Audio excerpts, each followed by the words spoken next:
जय हिंद। मैं अनिल दुबे आज़ाद। आप देख रहे हैं DRS लाइव टीवी। आप इसे शेयर, लाइक और सब्सक्राइब करें। हाँ, बेल आइकन दबाना न भूलें ताकि आप जुड़े रहें देश दुनिया की खबरों के साथ साथ अपनी लोकल खबरों से भी, जहां खबरें छिपती नहीं दिखती हैं। सच बताएं, हम अपने लिए नहीं कर रहे हैं, हम केवल आपके लिए कर रहे हैं कि आपकी बेटी साक्षी ना हो जाए।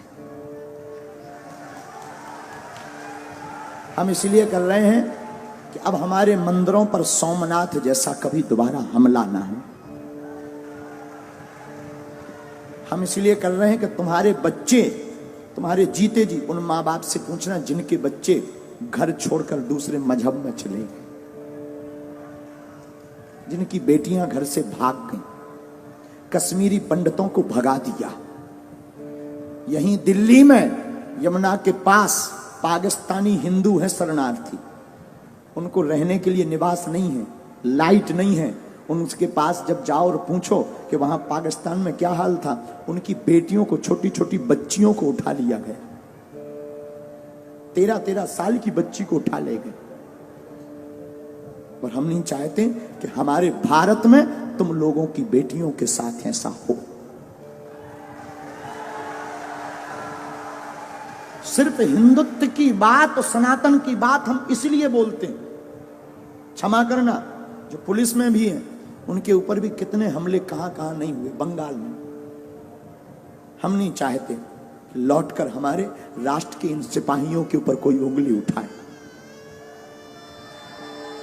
इसीलिए हम हिंदुत्व की बात करते हैं, इसीलिए हम सनातन की बात। हमें कोई शौक नहीं चढ़ा है, ना हमें यश पाना है, ना हमें सम्मान, ना हमारी कोई पार्टी है कि हमें राजनीति करनी। हमें कौन सी राजनीति करनी?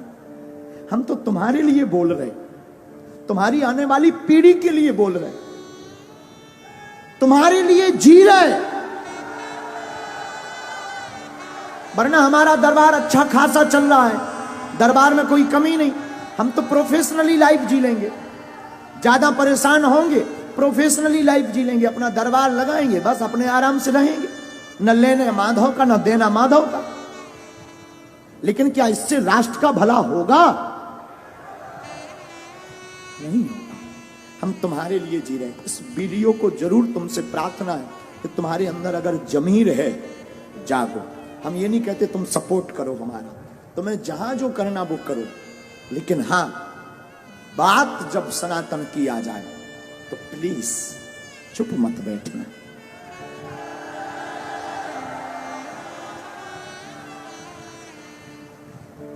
इसलिए प्रार्थना है,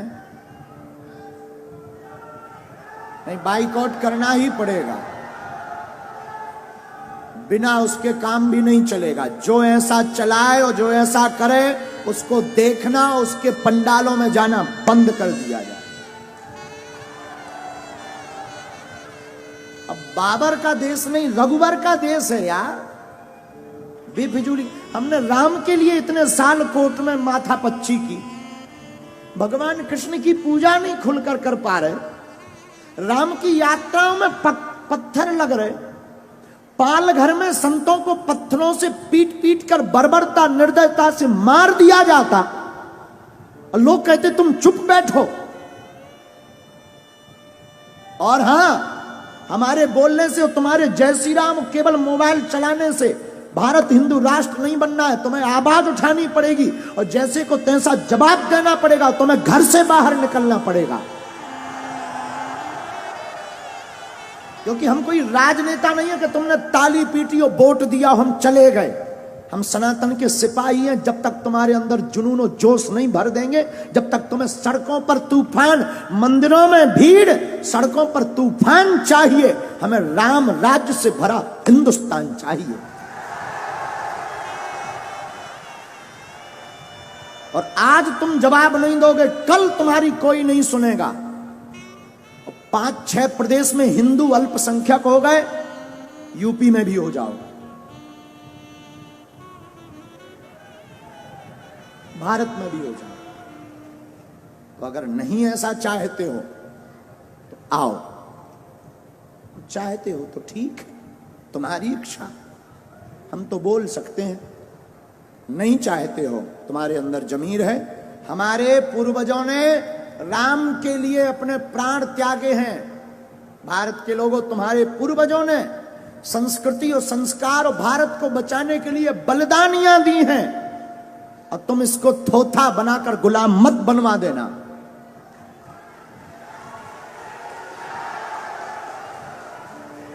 दूसरी बात, भारत में 80% सनातन हिंदू रहता है, 20% अन्य मजहब के, और 20% जब अन्य मजहब के हैं, और तुम्हारा ये हाल है कि तुम अपनी बात नहीं बोल पा रहे। जिस दिन तुम 50% से नीचे आ जाओगे, घरों में नहीं रह पाओगे। और कोई भड़काऊ बात नहीं है, बहुत ही जगाने वाली बात हो। इसके बाद अगर किसी को बुरा लगे तो क्षमा करना। हम तो देखो जगाने आए हैं, जगाने की ही बात करेंगे। बोलो जय सिया राम।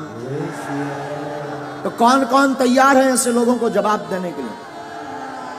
ऐसी खबर जो भी चला रहा है, कौन कौन जवाब देगा आज ही? पक्का? पक्का? चलो देखते हैं।